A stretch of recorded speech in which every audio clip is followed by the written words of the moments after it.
You know, when we think about security, our minds usually jump to things we can see and touch. Locks on our doors, alarm systems, maybe a security camera. But there's a whole other layer of protection that's completely invisible. It's a complex shield woven from laws, a promise that our society makes to guard not just our physical safety, but our homes, our freedom, and even our right to make our own choices. Today, we're going to take a deep dive and deconstruct that very shield. We're doing a legal autopsy on the crimes against security.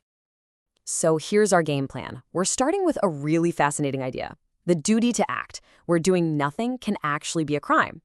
Then we'll look at the special protections the law puts in place for the most vulnerable among us. From there, we'll explore why your home is legally considered your castle. After that, we dive into how mere words can become weapons. And then we'll tackle the theft of free will. And finally, we'll see how the justice system does the math when someone commits multiple offenses. Now, to really dissect these laws properly, we're going to use a special 5-step framework. Think of it as our legal autopsy toolkit. For every single crime we look at, we're going to ask, 1, the act, what physically happened. 2, the mindset, what was the intent, what were they thinking. 3, the scene, what was the context surrounding the event. 4, the impact, who was harmed and how badly. And finally, step 5, the fine print. This is where we find the specific penalties and, just as importantly, the crucial exceptions. This toolkit is going to be our guide through this whole legal labyrinth. All right, let's jump right into Section 1, the duty to act. This is where we explore a pretty counterintuitive idea that sometimes the law punishes you not for what you did, but for what you failed to do. It forces us to ask a really fundamental question about the society we live in. What legal responsibility do we actually have to one another, especially to a stranger who's in serious trouble? Let's make this real. Imagine you're out hiking on a remote trail. No cell service, miles from anywhere. You round a corner and find someone who's clearly had a bad fall. They're seriously injured, maybe even unconscious. You are the only person around. Now, your conscience is probably screaming at you to help, but what does the law say? Are you legally required to do anything? This isn't just a moral dilemma for a philosophy class. It's a real legal question, and the answer is found in a concept called a crime of omission. And this concept, it basically flips our whole idea of a crime on its head. See, most crimes are about doing something wrong, a positive act. Think of it like spilling ink on a white shirt. Something was added that shouldn't be there. But a crime of omission is like a missing button. The crime isn't what's present. The crime is the hole, the empty space where an action was legally required to be. The law is essentially carving out very specific moments where society says, you must step in, and if you don't, that failure to act is the crime itself. So let's use our toolkit. The act here is actually an inaction. Article 275 of the Revised Penal Code lays out 3 crystal clear scenarios.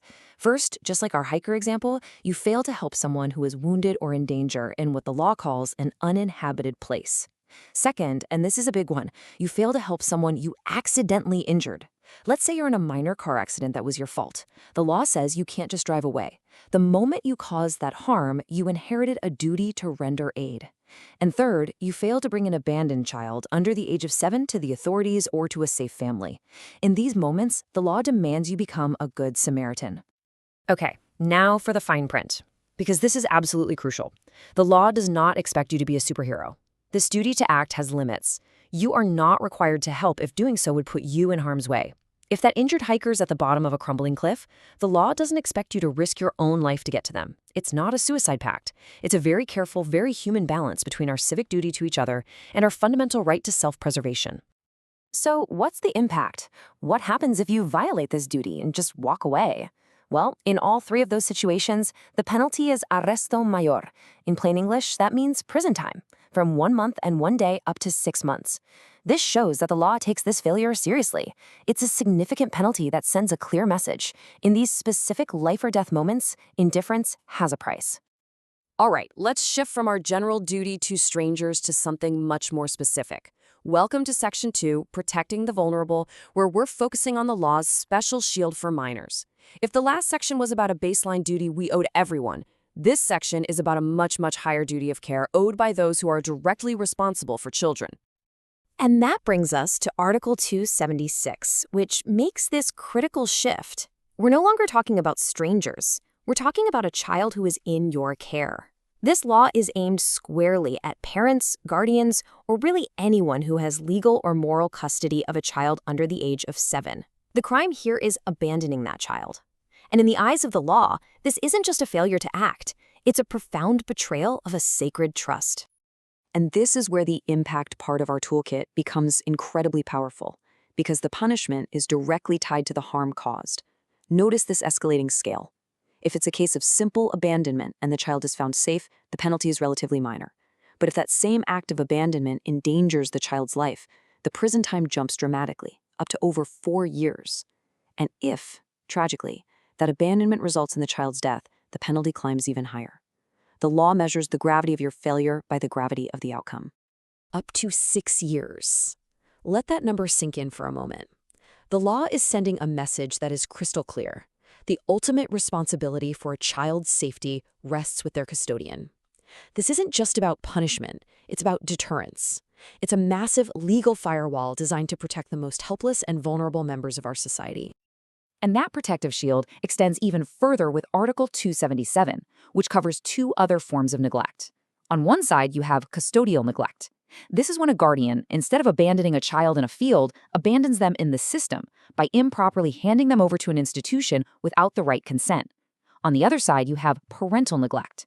This happens when parents, who have the financial means to do so, willfully neglect their child's education. The law is making it clear. Neglect can be physical, but it can also be about robbing a child of their future. Okay, so we've talked about our duty to protect people. Now let's talk about protecting places. This is Section 3, the sanctity of home. This isn't just about property rights. This is about the law recognizing that our homes are our sanctuaries. They're our private worlds.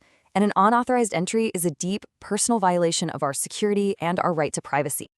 So what exactly is a dwelling in the eyes of the law? It's so much more than just a house with 4 walls and a roof. Think of it as any place where you have a reasonable expectation of privacy. It's your sanctuary. It could be an apartment, a rented room, even a tent you're living in.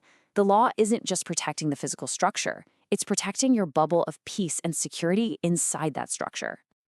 Now, Article 280 sets up 2 distinct tiers for this crime. First, you have simple trespass to dwelling.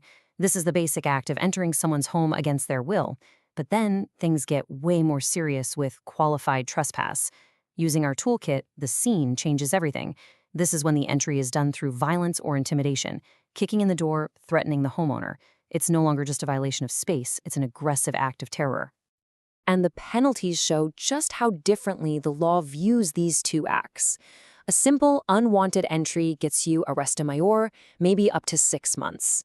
But the second you add violence or intimidation into the equation, the penalty skyrockets to prisión correccional with a potential sentence of up to 6 years.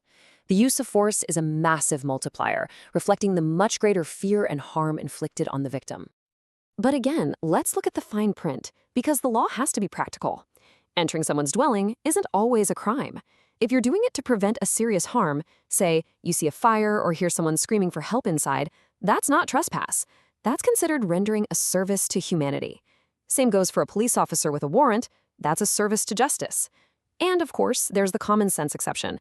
Walking into a cafe or a hotel lobby while it's open for business is obviously not a crime. The law protects private sanctuaries, not public spaces. So that covers our homes. But what about places that aren't dwellings? What about a fenced-off field with a no trespassing sign, or a construction site that's locked up for the night? Well, the law has that covered too, under a separate article for other forms of trespass, making sure that all private property has a legal fence around it. Now let's move from physical violations to psychological ones. This is Section 4, when words become weapons. This is where the law acknowledges a really important truth. Harm doesn't have to be physical. Words alone can be used to intimidate, to terrorize, and to create a profound sense of insecurity. And when they cross a certain line, they become a crime. The law makes a really important distinction here between 2 kinds of threats. First, you have grave threats. This is when you threaten to commit an actual specific crime against someone, things like murder, kidnapping, or arson. The key is that the act being threatened is itself illegal.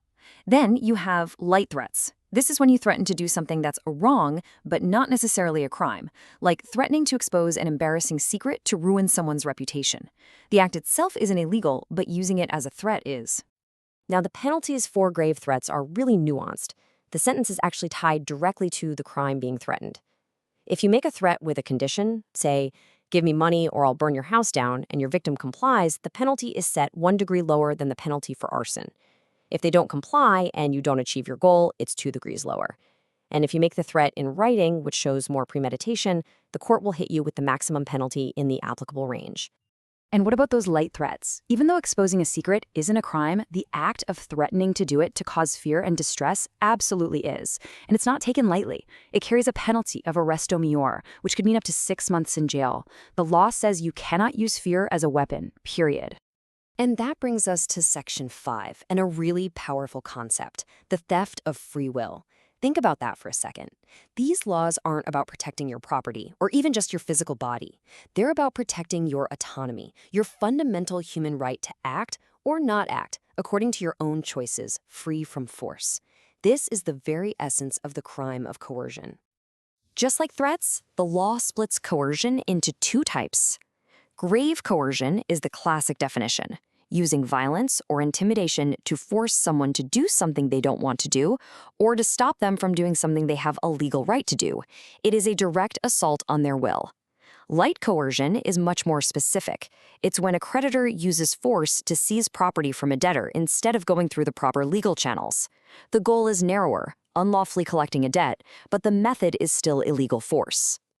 The penalties here tell you so much about what our legal system values most. Standard grave coercion can land you in prison for up to 6 years. But if that same coercion is used to interfere with fundamental rights, like someone's right to vote or their right to religious freedom, the penalty can literally double, up to 12 years. The law sees an attack on those rights as an attack on the very foundations of society itself. And at the other end of the spectrum, you have unjust vexations, a lesser offense with a much lighter penalty. And coercion isn't just about physical force. It extends into the economic and labor spheres. Article 288 makes it illegal for an employer to force workers to buy goods from the company's store or pay them in tokens instead of legal currency. It's a protection against economic coercion. And Article 289 protects the right to organize, making it a crime to use violence or threats to interfere with strikes or unions. The law recognizes that your free will doesn't stop when you punch in for work. And that brings us to our final section, how justice adds up. This section answers a crucial, practical question of legal arithmetic. What happens when an offender commits several of these crimes all at once? How does the system make sure there's full accountability? So let's just ask the question directly. If someone commits multiple crimes, say they abandon a minor, and in the process, they also trespass into someone's home, does the justice system give them some kind of a sentence discount, a 2-for-1 deal? The answer, thanks to Article 279, is a resounding, definitive no. And this is because of the principle of cumulative penalties. Article 279 makes it perfectly clear that an offender has to be penalized for each and every crime they commit. Think of it like a grocery store checkout. Every crime is an item in the shopping cart. The judge brings up each one separately at full price. There are no combined sentences, no bundled deals. If you commit 2 crimes, you face the penalties for both, stacked on top of each other. This ensures that no criminal act gets lost in the shuffle. So, when you pull back and look at the big picture, all these laws, from our duty to a stranger in peril to the sanctity of our own free will, they form a complex tapestry. And that really brings us to the core idea. A society's security isn't just about physical barriers. It's a shared promise written down in our laws that we will protect each other from harm, from fear, and from force. It's a powerful social contract. But it does leave us with one final important question. In a world that's changing faster than ever, are these laws still enough to keep that promise?